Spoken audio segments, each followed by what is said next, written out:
Sanction CAF, pourquoi les joueurs africains paient plus cher que les institutions? Bienvenue dans Footzone Chronique, l'espace d'analyse du football africain et international, où l'actualité est traitée avec recul, faits vérifiés et regard critique. Aujourd'hui, nous revenons sur les conséquences de la finale de la Coupe d'Afrique des Nations 2025 entre le Sénégal et le Maroc. Une finale marquée par des sanctions disciplinaires lourdes, des débats persistants et une communication institutionnelle pour le moins inhabituelle. L'objectif n'est pas de désigner des coupables, mais de comprendre comment les responsabilités sont réparties et ce que ces décisions disent du fonctionnement du football africain. La finale de la CAN 2025 devait être l'aboutissement d'un mois de compétition intense, une vitrine du football africain moderne et de son potentiel. Elle s'est pourtant transformée en un événement hautement controversé. À l'issue de la rencontre, la Confédération africaine de football a prononcé des sanctions disciplinaires importantes, suspensions, amendes et avertissements visant plusieurs acteurs du match. Très vite, une question s'est imposée dans le débat public. Les sanctions ont-elles concerné l'ensemble des responsabilités ou seulement les acteurs les plus visibles? Des sanctions rapides et ciblées. Dans les jours qui ont suivi la finale, la CAF a communiqué sur une série de décisions disciplinaires. Les joueurs et les membres de staff ont été les premiers concernés. Les sanctions ont été appliquées rapidement, dans le cadre réglementaire prévu par l'instance. Le message institutionnel est clair. Les incidents sont traités comme des manquements individuels et la responsabilité immédiate incombe aux acteurs présents sur le terrain. Arbitrage, une position officielle et assumée.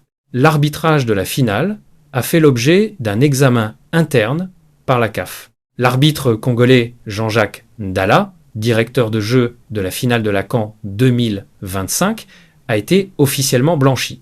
Après vérification, aucune faute d'arbitrage n'a été retenue par les instances compétentes. Cette décision ferme, sur le plan institutionnel, toute remise en cause disciplinaire de l'arbitrage. Pour la CAF, la direction du match est jugée conforme aux standards attendus. Un silence institutionnel inédit autour du vainqueur. Un élément a cependant retenu l'attention de nombreux observateurs. Ni la CAF, ni la FIFA n'ont officiellement félicité l'équipe vainqueur de la CAN 2025. À ce niveau de compétition, ce silence est particulièrement inhabituel. Traditionnellement, la victoire d'une sélection continentale s'accompagne d'un message officiel de la CAF, d'une communication de la FIFA, d'une valorisation symbolique du champion. L'absence de ces signaux institutionnels interroge sur la gestion de l'après-finale et sur la stratégie de communication adoptée. Un débat qui dépasse l'arbitrage. Le blanchiment de l'arbitre ne clôt pas l'ensemble des interrogations. Une finale continentale repose sur plusieurs piliers. L'organisation globale de l'événement, la gestion de la pression sportive et médiatique, le dispositif sécuritaire, l'encadrement institutionnel des acteurs, la pédagogie autour de la VAR. Ces éléments relèvent directement de la responsabilité des instances organisatrices. À ce jour, aucune remise en question structurelle n'a été officiellement annoncée concernant ces aspects. Joueurs africains, une exposition maximale.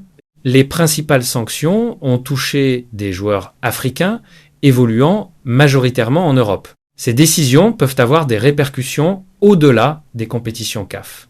Perception disciplinaire par les clubs, pression médiatique accrue, fragilisation du statut international.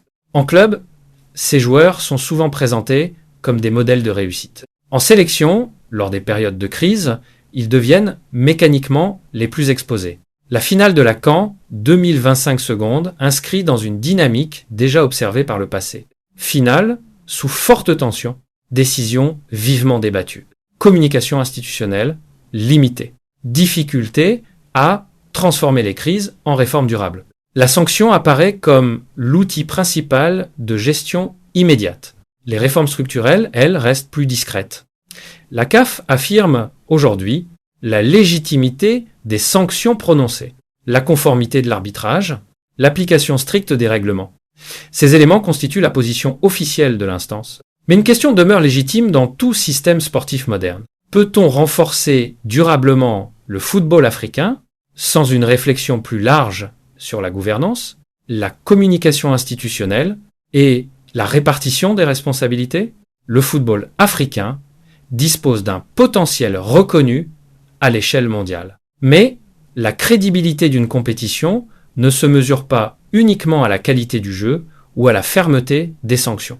Elle se mesure aussi à la cohérence institutionnelle, la transparence dans la gestion des crises, la capacité à valoriser les vainqueurs et à tirer des enseignements durables des moments de tension.